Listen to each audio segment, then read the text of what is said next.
Assalamualaikum warahmatullahi wabarakatuh. Salam sejahtera bagi kita semua. Om Swastiastu, Namo Buddhaya, salam kebajikan. Kami dari kelompok 1 peserta Latsar CPNS tahun 2022, gelombang 5 angkatan 15 dilaksanakan oleh Badan Pengembangan Sumber Daya Manusia Provinsi Sulawesi Barat dengan coach kami yaitu Ibu Nurbayani SKM MKes. Nah teman-teman, dalam video kali ini kami akan menyajikan video grafis kelompok dengan tema adaptif. Bismillahirrahmanirrahim. Assalamualaikum warahmatullahi wabarakatuh. Mengapa adaptif? Karena adaptif merupakan salah satu karakter penting yang dibutuhkan oleh individu maupun organisasi untuk mempertahankan kelangsungan hidupnya. Terdapat alasan mengapa nilai-nilai adaptif perlu diaktualisasikan dalam pelaksanaan tugas-tugas jabatan di sektor publik, seperti diantaranya perubahan lingkungan yang strategis, kompetisi yang terjadi antar instansi pemerintahan, perubahan iklim, perkembangan teknologi, dan lain sebagainya. Perubahan lingkungan yang strategis di tingkat global, regional, maupun nasional yang kompleks dan hal ini terus berubah, maka disebut dengan tantangan tidak mudah bagi praktek-praktek administrasi publik, proses-proses kebijakan publik, dan penyelenggaraan pemerintahan ke depan, maka dalam kondisi di mana perubahan adalah sesuatu yang konstan dan nilai sosial masyarakat yang terus bergerak disertai dengan literasi publik yang juga meningkat, maka secara sektor publik dalam menyelenggarakan fungsinya yang juga memerlukan kemampuan adaptasi yang memadai. Perubahan lingkungan strategis ini menjadi sesuatu yang tidak terhindarkan. Tidak ada satupun negara ataupun pemerintahan yang kebal akan perubahan ini, termasuk Indonesia harus bersikap adaptif. Terima kasih. Salah satu core value ASN adalah adaptif. Adaptif merupakan karakteristik alami yang dimiliki makhluk hidup untuk bertahan hidup dan menghadapi segala perubahan lingkungan atau ancaman yang timbul.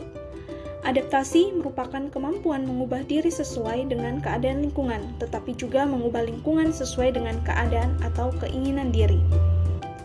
Tanpa beradaptasi akan menyebabkan makhluk hidup tidak dapat mempertahankan diri dan musnah pada akhirnya oleh perubahan lingkungan.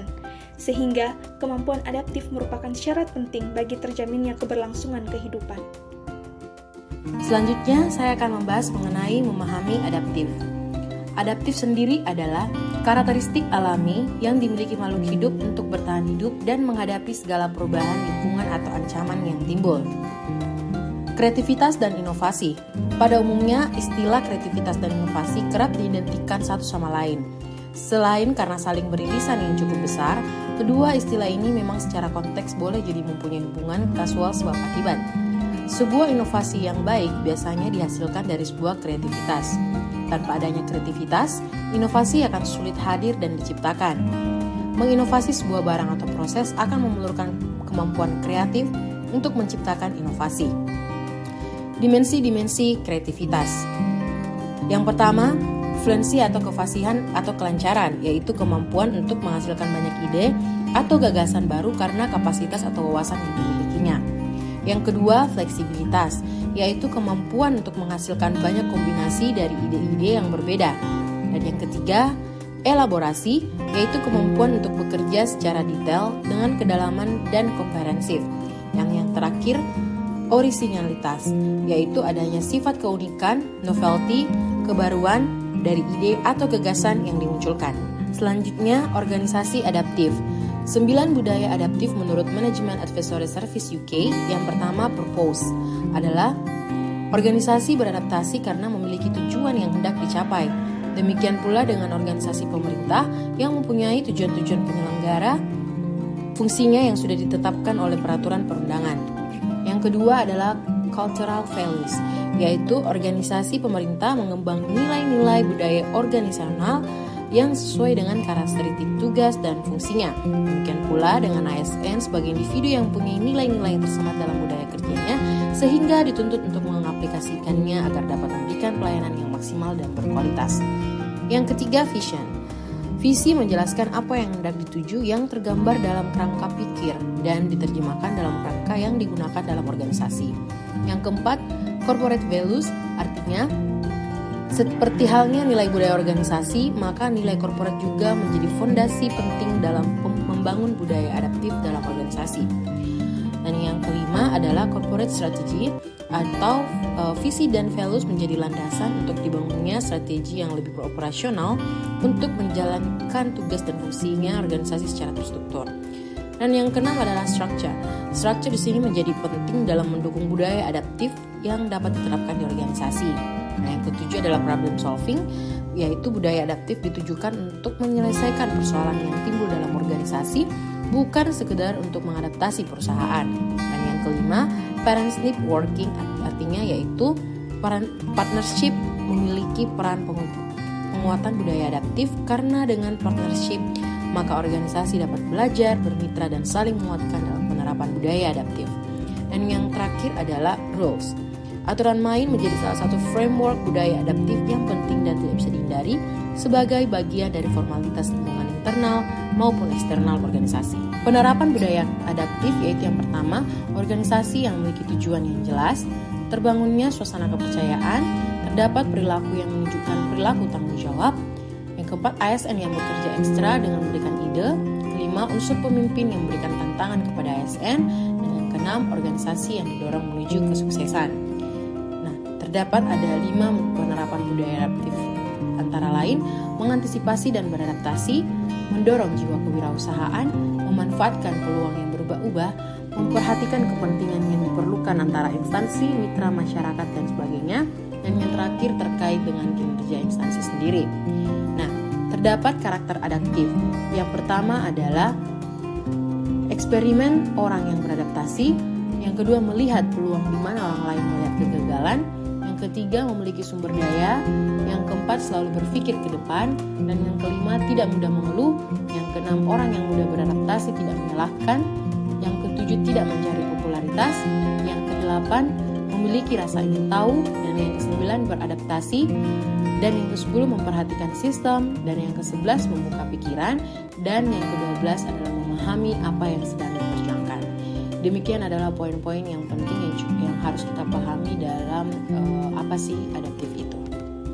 Pemerintah adaptif bergantung pada jaringan yang menghubungkan individu, organisasi, dan lembaga di berbagai tingkat organisasi. Adapun indikator-indikator dalam pengembangan kapasitas pemerintah adaptif yaitu yang pertama, pengembangan sumber daya manusia adaptif, kedua, penguatan organisasi adaptif, dan yang ketiga, pembaharuan institusional adaptif. Jadi, secara lebih formal, tata kelola adaptif didefinisikan sebagai mengacu pada evolusi aturan dan norma yang mempromosikan kepuasan kebutuhan dan preferensi manusia yang mendasari perubahan yang diberikan dalam pemahaman, tujuan, dan konteks sosial, ekonomi, dan lingkungan. Organisasi pemerintah tidak dijamin mampu menghadapi seluruh perubahan yang terjadi sangat cepat dan dinamis di sekitarnya, kecuali dirinya pun harus ikut serta bergerak dinamis.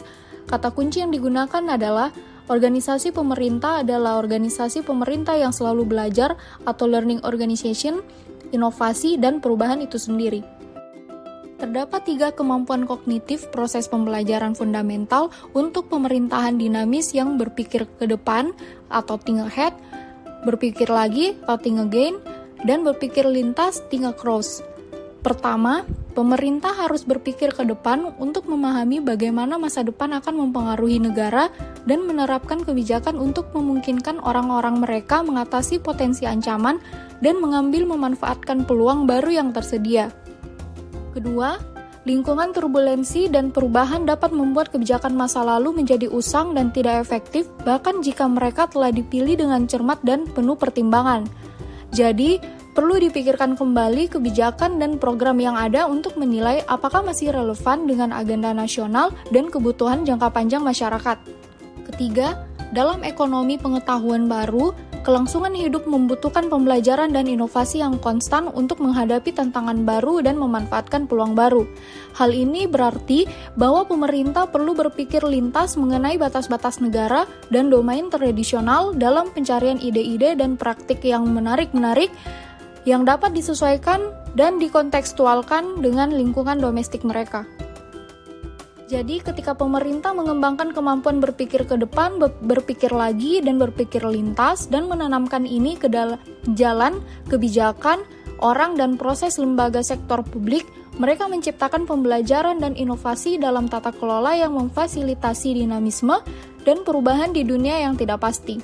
Intinya, pemerintahan yang dinamis terjadi ketika pembuat kebijakan terus-menerus berpikir ke depan untuk melihat perubahan dalam lingkungan, berpikir kembali untuk merenungkan apa yang sedang mereka lakukan, dan berpikir untuk belajar dari orang lain, dan terus-menerus menggabungkan persepsi, refleksi, dan pengetahuan baru ke dalam keyakinan, aturan, kebijakan, dan struktur untuk memungkinkan mereka beradaptasi dengan mengubah lingkungan. Pembangunan organisasi yang tangguh menyangkut 5 dimensi yang membuat organisasi kuat dan imajinatif, yaitu kecerdasan organisasi, sumber daya, desain, adaptasi, dan budaya. Nah, yang pertama, kecerdasan organisasi. Organisasi menjadi cerdas ketika mereka berhasil mengakomodasi banyak suara dan pemikiran yang beragam. Kedua, sumber daya. Organisasi memiliki banyak akal ketika mereka berhasil mengurangi perubahan atau bahkan lebih baik, menggunakan kelangkaan sumber daya untuk. Dan yang kelima, budaya. Organisasi mengekspresikan ketahanan dalam budaya ketika mereka memiliki sisu nilai-nilai yang tidak memungkinkan organisasi untuk menyerah atau menyerah tetapi malah mengundang anggotanya untuk bangkit menghadapi tantangan. Pada slide ini saya akan mencoba menjelaskan bagaimana perilaku adaptif itu bisa terjadi di diri kita.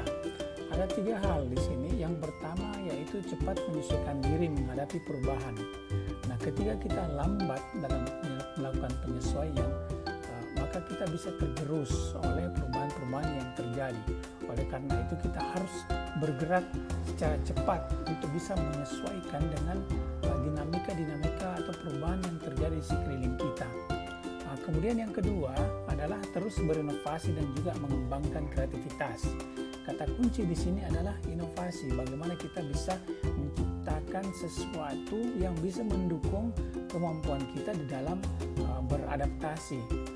Kemudian yang ketiga adalah bagaimana kita bisa bertindak lebih proaktif. Jadi bukan hanya sekedar pasif di dalam beradaptasi, tetapi kita mesti sering bergerak, sering berinovasi dan menyesuaikan diri dengan apa yang terjadi di sekitar kita. Nah, ketika kita bertindak proaktif, kita turut berkontribusi di dalam melakukan internalisasi nilai-nilai adaptif ini di dalam instansi kita. Nah, melalui perilaku adaptif tersebut, kita dapat menjadi ASN yang berguna bagi bangsa dan negara. Assalamualaikum warahmatullahi wabarakatuh. Saya Asti Miranda akan menjelaskan tentang studi kasus adaptif dalam lingkungan kerja sesuai dengan Core Value ASN. Apa itu studi kasus? Studi kasus adalah suatu strategi riset penelaahan empiris yang menyelidiki suatu gejala dan latar kehidupan nyata. Studi kasus dapat digunakan untuk menghasilkan dan menguji hipotesis.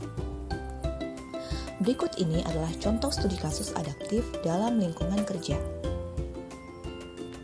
Dapat kita lihat, ini adalah gambar ASN yang sedang berkoordinasi di dalamnya. Konflik saat melaksanakan proyek atau kegiatan teknis di lapangan dapat selalu terjadi. Contoh konflik di tempat kerja seperti ini biasanya terjadi jika ketika 2 orang ASN atau lebih bertemu dalam satu pengerjaan atau proyek. Terkadang terjadi kehilafan atau miskomunikasi antara rekan kerja.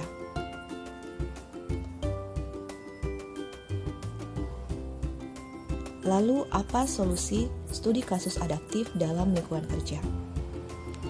Konflik saat melaksanakan proyek atau kegiatan teknis di lingkungan kerja, yaitu pertama, adalah setiap anggota yang terlibat perlu aktif melakukan koordinasi satu sama lain.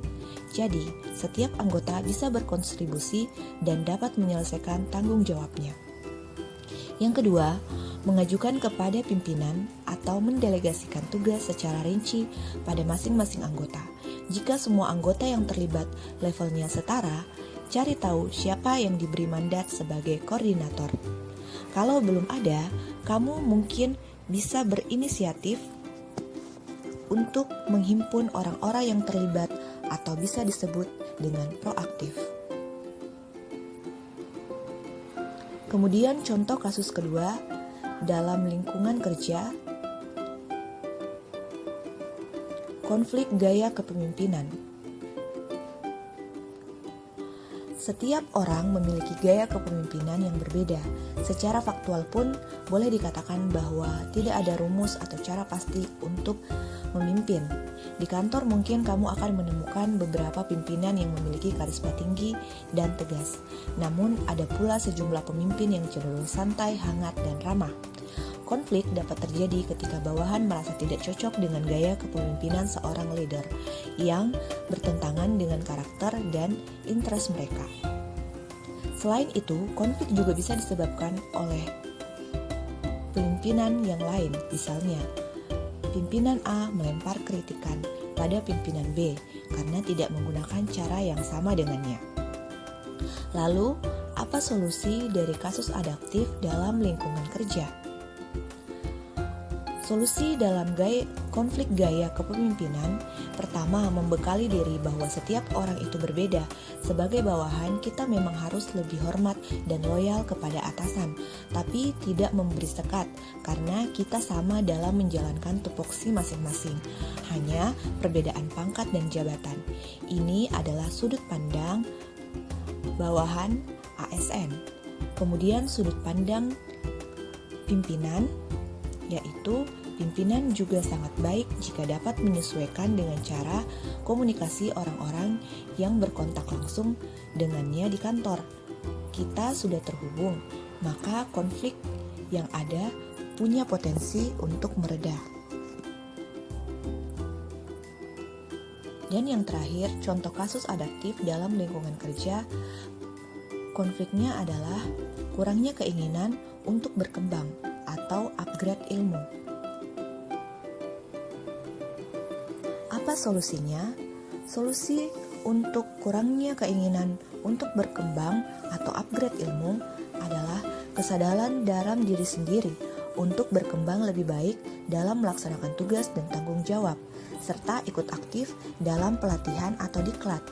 Selalu berpikir maju dan dinamis dalam mengupgrade ilmu. Ini adalah saya mengambil dari sudut pandang bawahan. Kemudian pimpinan. Bagaimana pimpinan yang baik harus memberi ruang yang lebih lebar kepada bawahan agar mereka mau dan tidak malu dalam belajar secara dinamis, dan pemberian penghargaan itu sangat membantu dalam lingkungan kerja hingga ASN termotivasi. Demikian pemaparan saya terhadap studi kasus adaptif.